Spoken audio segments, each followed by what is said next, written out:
South Africa, where tensions with the Trump administration are reaching new heights. This amid a US boycott of the G20 summit and claims of a white genocide in South Africa. The Group of 20, or G20 summit, kicks off in Johannesburg on November the 22nd and runs until November the 23rd. But with one major absence. No US representation will be present.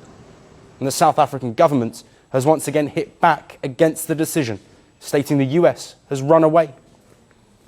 Came and raised whatever issue that they have with our G20 theme, our agenda and our priorities, and engage them.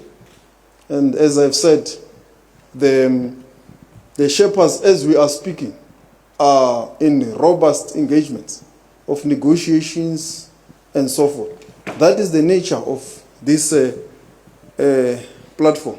You don't run away from an engagement because of whatever concerns that you have. You confront the issues, raise them, and deal with them. This month's long spat has refused to go away.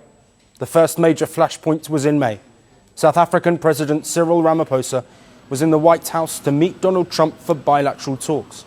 This amid tensions over a fresh 30% US tariff and the growing global south. But what came next is what many have described as an ambush. President Trump made explosive and largely baseless claims that white South Africans are being systematically killed and slaughtered, and their land and farms are being illegally confiscated in South Africa.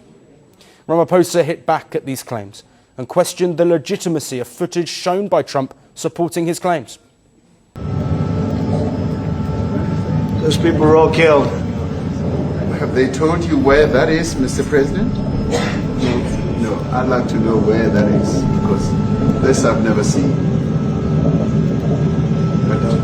Okay. And it was later confirmed that an image shown of what Trump called dead white farmers in fact came from Congo and not South Africa. But Trump's rhetoric has not shifted. He has questioned why South Africa has been allowed to host the G20 summit. And President Ramaphosa has hit back. The South African leader has said the US absence is their loss, also stating that the US is giving up the very important role it should be playing as the world's biggest economy. For context, this will be the first time the group will convene on African soil. The 21-member bloc represents 85% of the world's GDP and about 2/3 of its population. South Africa says it wants to use its G20 presidency to champion global South priorities. But this again goes against Trump's stance to fight against the rising South. Trump has singled out BRICS nations by imposing high tariffs, saying their policies are quote-unquote anti-American. So how impactful could the US absence be? Well, key agreements are set to be made on topics including climate, energy, finance and AI, among others. The boycotts could have long-term consequences across all of these sectors. The US voice will not be part of discussions on these key areas, questioning the validity of decisions made, with the absence of the largest global powerhouse.